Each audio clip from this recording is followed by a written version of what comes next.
اعوذ باللہ من الشیطان الرجیم بسم اللہ الرحمن الرحیم۔ ذی قعدہ دعا اور حاجات کی قبولیت کا مہینہ ہے۔ یہ گناہوں کی بخشش اور معافی کا مہینہ ہے۔ ذی قعدہ کی عزت اور عظمت اور حرمت کے لیے اتنا ہی کافی ہے کہ یہ ان 4 مہینوں میں سے پہلا حرمت والا مہینہ ہے کہ جن مہینوں کا ذکر اللہ تعالیٰ نے اپنی لا ریب کتاب قرآن مجید میں ارشاد فرمایا ہے۔ سید ابن طاووس نے روایت نقل کی ہے کہ ذی قعدہ کا جو مہینہ ہے وہ دعاؤں کی قبولیت کا مہینہ ہے، گناہوں کی بخشش کا مہینہ ہے۔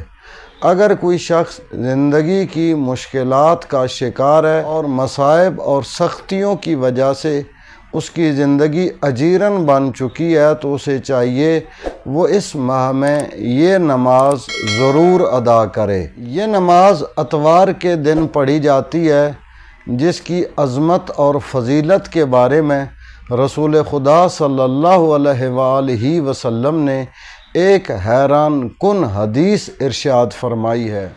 رسول خدا صلی اللہ علیہ وآلہ وسلم ارشاد فرماتے ہیں کہ جو شخص ذی قعدہ میں اتوار کے دن یہ نماز ادا کرے گا اس کے گناہوں کی بخشش ہوگی، اس کی توبہ قبول ہوگی، اس کے دشمن روز قیامت اس سے راضی ہوں گے، اور ایسا شخص دنیا سے ایمان کی حالت میں رخصت ہوگا اور اس کی قبر میں کشادگی اور نورانیت پیدا ہوگی، یعنی اس کی قبر نورانی ہو جائے گی، اس کے والدین اس سے خوش اور راضی ہوں گے۔ اس نماز کی برکت کے سبب اللہ اس کے والدین کو اور اس کی تمام اولاد کو بخش دے گا، رزق میں وسعت ہوگی، اس قدر اس کا رزق وسیع ہوگا کہ وہ مالا مال ہو جائے گا۔ ملک الموت روح نکالتے وقت اس کے ساتھ نرمی والا برتاؤ کرے گا اور اس کی جان آسانی سے نکل جائے گی۔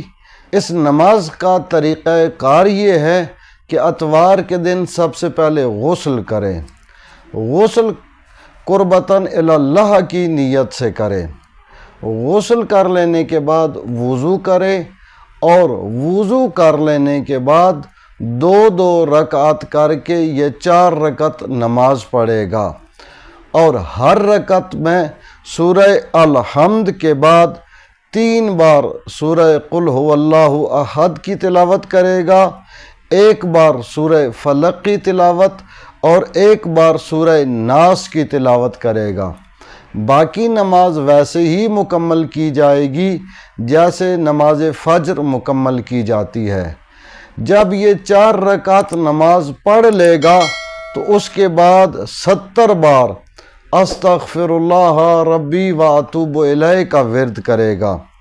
جب 70 بار استغفار کر لے اس کے بعد 1 بار یہ جملہ کہے گا، لا حول ولا قوت الا باللہ العلی العظیم، اور اس کے بعد یہ دعائیہ کلمات کہے گا، یا عزیزو یا غفارو اغفر لی ذنوبی وذنوب جمیع المؤمنین والمؤمنات فإنہ لا یغفر الذنوب الا انت۔ یہ دعائیہ کلمات کہنے کے بعد جو بھی حاجت ہے وہ خدا کی بارگاہ میں بیان کرے، انشاءاللہ اس نماز کی برکت سے اللہ اس کی حاجت قبول فرمائے گا۔ اپنا اور اپنے چینل راہ نجف کا خیال رکھیے گا۔